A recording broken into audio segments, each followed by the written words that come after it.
ದ್ವಾರದ ಬಳಿಗೆ ಬಂದಿದ್ದೇವೆ. ಹಾಗಾದ್ರೆ ದನ ಮಾಡುವುದು ಸರಿಯಲ್ಲ. ಒಮ್ಮೆ ಒಳಗೆ ಹೋಗಬೇಕಲ್ಲ. ದ್ವಾರವನ್ನು ಪರೀಕ್ಷಿಸಿ ಬಾ ಅಂತೆ.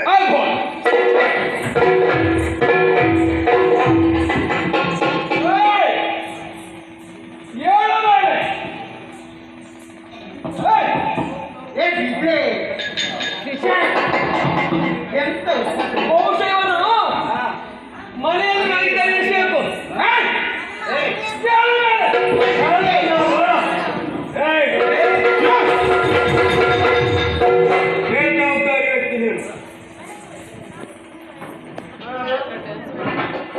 ಏನು ಬಾಯ್ ಮಾಡಿದ್ರೆ ನನಗೆ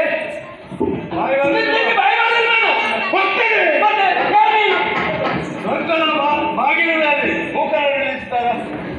ನನ್ನನ್ನು ಕೇಳುವ ನೀವು ಯಾರು? ನಮ್ಮನ್ನು ಪ್ರಶ್ನಿಸುವುದಕ್ಕೆ ಬಂದ ನೀನು ಯಾರು ಅಂತ ಹೇಳಿ. ಈಗ ನನ್ನ ಜಾಗಕ್ಕೆ ನೀವು ಅಂದ ಮೊದಲು ನೀವು ಹೇಳಬೇಕು. ನೀವು ಯಾರು? ಏ ಪಾಪಿ ಮಗನೇ, ಪರಿಚಯ ಹೌದೇನೋ? ನಾವು ಪರಿಚಯ ಹೇಳ್ಬೇಕಾದ್ರೆ ನೀನು ಯಾರು ಅಂತ ಬೇಕು. ಯಾಕಂತ ಹೇಳಿದ್ರೆ ನಾನು ಇಲ್ಲಿ ಬಂದು ದೇವಿಯನ್ನು ಹುಡಿಕೊಂಡು ಬಂದದ್ದು. ಈಗ ಹಾಗಾಗಿ ನೀನು ಅವನೆಯೋ ಅಲ್ಲ ಬೇರೆ ಯಾರೋ ಅನ್ನೋದು ಗೊತ್ತಾಗ್ಬೇಕು. ಈಗ ನಾನು ಯಾರಂತ ಗೊತ್ತಾಗ್ಲಿಲ್ವಾ? ಅಷ್ಟು ದೊಡ್ಡ ಜನ ಇಷ್ಟು ಎಂತದು ದೊಡ್ಡ ಜನವೇ? ಹೌದಾ? ಮತ್ತೆ ಯಾರು ನೀನು? ಯಾರಂತ ಗೊತ್ತಾಗ್ಲಿಲ್ವಾ? ಇಲ್ಲ ಹೇಳ್ಬೇಕಲ್ಲ. ಕಾಣುವುದೇನು? ದ್ವಾರ 6 ಅಡಿ 3 ಅಡಿ ಇನ್ನೊಂದಾಗಿ ಬೆಳಿಗ್ಗೆ ಪಾಪಿ ಮತ್ತೆ ಇಲ್ವಾ? ಏನು 6 ಅಡಿ 3 ಅಡಿ? 3 ಅಡಿಗೆ ಅದು ಕೂಲಗಳಲ್ಲಿ ಇಲ್ಲಿ ಹಾಕದ ದ್ವಾರ. ಮತ್ತೆ ಐರಾವತಿ ಹೋಗುವಂತಹ ದ್ವಾರ. ಹಾಗಾದ್ರೆ ಅಷ್ಟು ದೊಡ್ಡದಿರಬೇಕು. ಅದನ್ನು ಕಾವಲು ಮಾಡುವವನು ನೀನು. ಕಾವಲು ಮಾಡ್ತ ಕಾವಲಿ ಮತ್ತೆ ಸರ್ಕಲ ದ್ವಾರದಲ್ಲಿ ಕಾಯೋ ನನಗೆ ಯೋಗ್ಯತೆ ಉಂಟು. ಏನು ಹೇಳಿ ಮತ್ತೆ ಬರೇ ಹಾಗೆಲ್ಲ ಹೇಗೆ ಕಾವಲು ಬಟಾರು ಪಟ್ಟಣಕ್ಕೆ ಇರ್ಬೇಕು. ಇನ್ನಿರ್ಬೇಕು. ಹಾಗಾಗಿ ನೀವು ಕಾವಲು ಏನೇ ಇರಲಿ. ಈಗ ನಾನೇ ದ್ವಾರ ಬಾಲಕ. ಅದದು ವಿಚಾರಕ. ಹೌದು, ವಿಚಾರ ಮಾಡು. ಈಗ ವಿಚಾರಿಸ್ಬೇಕಾ? ಅವನು ಸರಿಯಾಗಿ ನೋಡಿ ರಥದಿಂದ ಶಿಖರವರೆಗೆ ಹಿಂದೆ ಮುಂದೆ ಆ ಕಡೆ ಅದರಿ ನೋಡ್ಲಿಕ್ಕೆ ಎಂತ ಉಂಟು? ನೋಡ್ಲಿಕ್ಕೆ ಆಗುವುದು ನಿನಗೆ. ಇವರಿಗೆ ಪೆಟ್ಟಾಗಿದೆ. ನಿನ್ನ ಈ ಕಣ್ಣು ಸಾಕಾಗುವುದಿಲ್ವೋ? ಇವರಿಗೆ ಪೆಟ್ಟಾಗಿದೆ. ನೀನು ಮುಖದಲ್ಲೆಲ್ಲ ಹತ್ತಿ ಉಂಟು. ಮುಖದಲ್ಲಿರುವುದು ಹಲ್ಲು ನೋಡು. ಒಂದೆರಡಲ್ಲ, ಸಹಸ್ರಾರು. ಈಗ ವಿಚಾರಿಸ್ಬೇಕಲ್ಲ, ಯಾರು ನೀವು? ಯಾಕೆ ಬಂದದ್ದು? ಎಲ್ಲಿಂದ ಬಂದದ್ದು? ನಿಮಗೆ ನಿನ್ನನ್ನು ಹೆತ್ತ ತಂದೆ ಯಾರು? ಸಾಕಿದ ತಾಯಿ ಯಾರು? ನಿಮ್ಮ ಊರಲ್ಲಿ ಕ್ಷಾಮ ಡಾಂಬರ್ ಎಲ್ಲ ಬಂದಿದ? ನಾಲಿಗೆ ಬರಬಾರ್ದಿದೆ. ಮತ್ತೆ ನಿಮ್ಮ ಊರಲ್ಲೆಲ್ಲ ತಂದೆ ಹೇಳುತ್ತಾ? ಈಗ ಹಿಂದೆ ಮುಂದೆ ಆಯ್ತಾ? ಸರಿ ಮಾಡಿ. ಅವನಿಗೆ ಸಂಸ್ಕಾರವಿಲ್ಲ. ಯಾಕಂತ ಹೇಳಿದ್ರೆ ಯಾವ್ದು ಮಾತಾಡಿದ್ರು ನಮಸ್ಕಾರ ಕೊಟ್ಟು ಮಾತಾಡುವ ಕ್ರಮ. ಇವನು ಹಾಗೇನಿಲ್ಲ, ಕೊಟ್ಟು ಮಾತಾಡ್ಕೊಂಡು ಹೋಗ್ತಾನೆ. ನಮ್ಮದು ಕೊಡುವ ಕ್ರಮ ಇಲ್ಲ, ಮತ್ತೆ ತೆಕ್ಕೊಳ್ಳೋ ಕ್ರಮ ಮಾತ್ರ. ನಾವೆನಿಸಿದ್ದು ಸ್ವರ್ಗ ಹೇಳುವಂತದ್ದು, ಪುಣ್ಯಭೂಮಿಯು ಕನ್ಯಭೂಮಿಯು ಅಂತ ಸಂಸ್ಕಾರ ವ್ಯಕ್ತಿಗಳು ಇಲ್ಲಿ ಇರ್ತಾರೆ. ಇನ್ನಂತ ಅನಾಗರಿಕರನ್ನು ನಾವು ನೋಡಿದ್ದೇವೆ. ಸಂಸ್ಕಾರ ಕೊಡುವವರಿಗೆ ಮಾತ್ರ ನಮ್ದು ಸಂಸ್ಕಾರ. ಈಗ ನಿಮ್ಮದು ಹೆಸರು ಕೊಡ್ಲಿಕ್ಕೆ ಅವರಲ್ಲಿ ಬೇಕಲ್ಲ. ಈಗ ಹೆಸರು ಬೇಕಲ್ಲ ಬಂದವರಿಗೆ. ಹೆಸರೆಂತ ನಿಮ್ಮದು? ನನ್ನ ಹೆಸರು ವಜ್ರನೋ.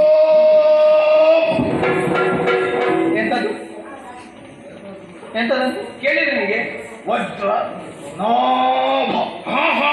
ವಜ್ರ ಎಷ್ಟುಂಟು? ಇಲ್ಲಿರುವುದೆಲ್ಲ ವಜ್ರಗಳೇ. ಎಲ್ಲ ವಜ್ರವೇ.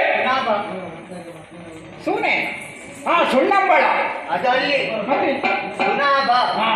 ನಿಮ್ಮದು ವರ್ತಮಾನ ಕಾಲದಲ್ಲಿ ಈ ಸೇನೆಗೆ ದಂಡನಾಯಕ. ನೀವು ದಂಡಕ್ಕೆ ಇರುವುದು. ನಿನಗೆ ಈಗ ದಂಡ ಆಗ್ತದೆ. ಮತ್ತೆ ಹೇಳಿದಲ್ಲ ನೀವು ದಂಡಕ್ಕೆ ಇರುವುದಂತ. ನಿಮ್ಮದ ಹೆಸರು? ಅವರ ಮಗ ಏನು ಗೊತ್ತುಂಟ? ಏನು? ಎಲ್ಲ ಮಾತಾಡಿ. ಯಾಕೆ ಕೀಸರಿ ಮತ್ತೆ ಅದಕ್ಕೆ ಸರಿಯಾಗಿ ಕೇಳುತ್ತೇಳಿ ನಾವೆಲ್ಲರೂ ಇಲ್ಲಿಗೆ ಬಂದದೇ ಗೊತ್ತುಂಟ. ಯಾಕೆ? ನಿನ್ನ ಅಪ್ಪ ಇದ್ದಾನಲ್ಲ, ಅಪ್ಪನ ಸುದ್ದಿ ಬೇಡ. ಇಲ್ಲಿಗೆ ಬಂದದ್ದು ನೀವು ಯಾಕೆ ಅಂತ ನನಗೆ ಗೊತ್ತಿಲ್ಲ. ನಿನ್ನ ಆದ್ರೆ ಇಲ್ಲಿ ಬಂದ ಮೇಲೆ ಅಪ್ಪನ ಸುದ್ದಿ ಎಲ್ಲ ಬೇಡ. ನಮ್ಗೆ ಕೆಲಸ ಇರುವುದು ಅವನಲ್ಲಿ. ಈಗ ನಾವು ಮಾತಾಡ ಅಪ್ಪನ ಸುದ್ದಿ ಯಾಕೆ? ನಮ್ಗೆ ಕೆಲಸ ಇರುವುದು ಅವನಲ್ಲಿ, ನಿನ್ನ ಅಪ್ಪನಲ್ಲಿ. ಅವರನ್ನು ಈಗ ಮಾತಾಡ್ಲಿಕ್ಕೆ ಆಗುದಿಲ್ಲ. ಯಾಕೆ? ಅಪ್ಪನ ವಿಷಯ. ಹೌದು, ನನ್ನಪ್ಪ ಎಲ್ಲಿ ಹೇಳಿದ್ದಾರೆ? ಇವರಲ್ಲಿ ಬಿಸಿ ತಾಗದೆ ಬೆಣ್ಣೆಗಾರಗಾದು ಇವನಿಗೆ ನಾಲ್ಕು ಬಡಿದರೆ ಸರಿಯಾದ ದಾರಿಗೆ ಬರ್ತಾನೆ. ನಾವು ಬಡಿಯುವವರಿಗೆ ಈಗ ನೀವು ಬಂದ ಅದಕ್ಕೆ ಅದು ಹೇಳಿ ಭಕ್ತರ ಪೀಠವನ್ನು ನಮ್ಮ ಒಡೆಯನಾದಂತ ಇವರಿಗೆ ಬಿಟ್ಟುಕೊಡಬೇಕೆನ್ನುವಂತ ಉದ್ದೇಶದಿಂದ ನಾವು ವಾರಿಯಲ್ಲಿ ಬಂದಿದ್ದೇವೆ. ಒಳ್ಳೆಯ ಮಾತಿನಲ್ಲಿ ಬಿಟ್ಟು ಕೊಟ್ಟರೆ ಇವರಿಗೆ ಹೆಚ್ಚಿನ ಕಟಾರಿಯಲ್ಲಿ ಅದನ್ನು ಇನ್ನೊಂದು ಬಂದು ಮತ್ತೆ ದೇವೇಂದ್ರ ಕೊಡ್ತೇವೆ. ಈಗ ನೀವು ಪೆಟ್ಟಿಗೆ ಬಂದಲ್ಲ, ಪೆಟ್ಟಿಗೆ ಅಂತ ನೋಡ್ಬೇಕಂತೆ ನಿಂದೀಗ ಪೆಟ್ಟಿಗೆ ಬಂದಲ್ಲ. ನೀನು ನೀನು ನೀನು ಎಲ್ಲರೂ ಪೆಟ್ಟಿಗೆ. ಎಷ್ಟು ಪೆಟ್ಟಿಗೆ ಏನು ನಿಮ್ಮ ಹತ್ರ? ಈಗ ಎಷ್ಟು ಪೆಟ್ಟಿಗೆ ಬೇಕೀಗ? ನೀನು ಹೊಟ್ಟಿ ಅದನ್ನು ಎಷ್ಟು ಪೆಟ್ಟಿಗೆ ಬೇಕೀಗ? ಹೊಟ್ಟಿಯ ನೀನು ಅದನ್ನು ಪೆಟ್ಟಿಗೆ ಹೊಟ್ಟಿಯ ನೀನು. ಈಗ ನೀವು ಪೆಟ್ಟು ಮಾಡ್ತೀರಂತ ನಾನು ಹೆದರುವವನಲ್ಲ, ನಾನು ಸಹ ಪೆಟ್ಟು ಮಾಡ್ತೀನಿ. ನಿನ್ನಲ್ಲಿ ಏನೇ ಪೆಟ್ಟು ಮಾಡುವುದು? ನಿನ್ನ ಅಪ್ಪ ಇದ್ದಾನ ದೇವೇಂದ್ರ ಅವನ ಆಯ್ತಾಯ್ತಾ ಓಡೋಡಿ ಬಂದಿದ್ದಿ. ಯಾಕೆ? ಕಾರಣ ಏನು ಕಾರಣ?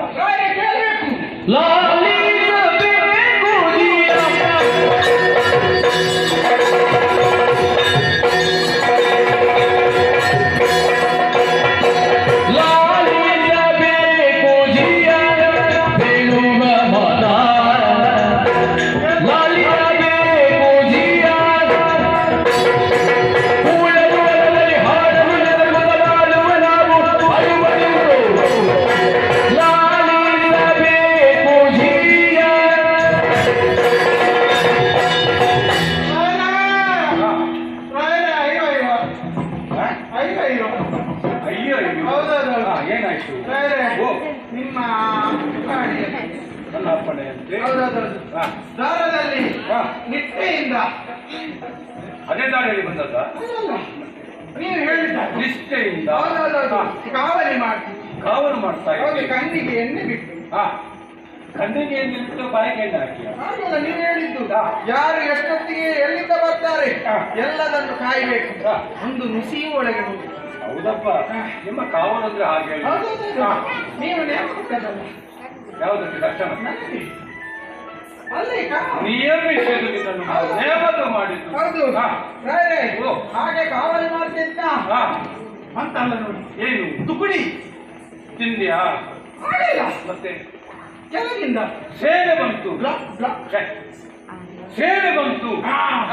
ಸೇನಾ ತುಕುಡಿ ಒಬ್ಬರಲ್ಲ, ಮತ್ತೆ ಇಬ್ಬರಲ್ಲ, ಮತ್ತೆ ಮೂವರಲ್ಲ, 100 ಸಹಸ್ರಾರು ಜನ. ಹೌದೌದು, ಅಷ್ಟು ಜನ ಬಂದ್ರ? ಯಾಕೆ ಬಂದದ್ದು? ಯಾಕೆ ಮತ್ತೆ ನಾನು ವಿಚಾರಣೆ ಮಾಡಿದ್ಯಾ? ಏನಂತೆ?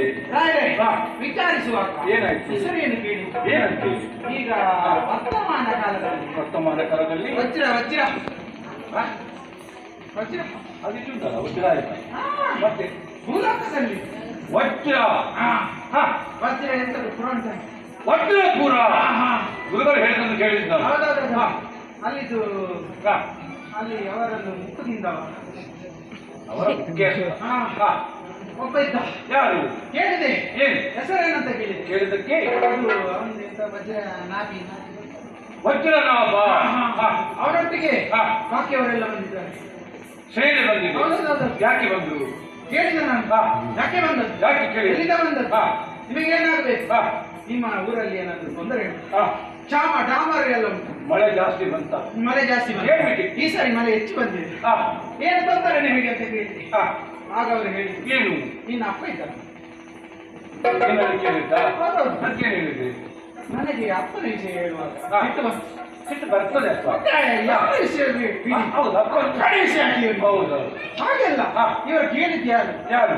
ಅಪ್ಪನಲ್ಲಿ ಕೆಲವಿದ್ದವು. ಅನ್ನ ಕೊಟ್ಟವ ಅನ್ನಪ್ಪ, ಭೂಮಿ ಕೊಟ್ಟವ, ಆಮೇಲೆ ಆಶ್ರಯ ಕೊಟ್ಟವ, ಹೀಗೆ ಉಂಟು. ನಿನ್ನ ಅಪ್ಪ ಯಾರು? ನಿನ್ನ ಅವರಲ್ಲಿ ಕೇಳಬೇಕಿತ್ತು, ಯಾವ ಅಪ್ಪ ಅಂತ. ಯಾವ ಅಪ್ಪ ಅಂತ ಕೇಳಿದ್ಯಾ? ಹಾಗೆ ನಿನಗೆ ಆಶ್ರಯ ಕೊಟ್ಟಿದ್ದಾನಲ್ಲ, ಅವನನ್ನು ಕರಿ.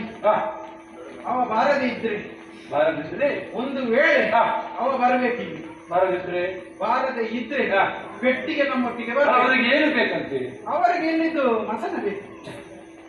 ಸಿಂಹಾಸನ ಅದವರಿಗೆ ಬೇಕು. ಒಂದ ನೀವು ಇದು ಸಿಂಹಾಸನ ಕೊಡ್ಬೇಕಂತ ಇಲ್ಲ ಇಲ್ಲ ಪೆಟ್ಟಿಗೆ ಬರ್ಬೇಕು.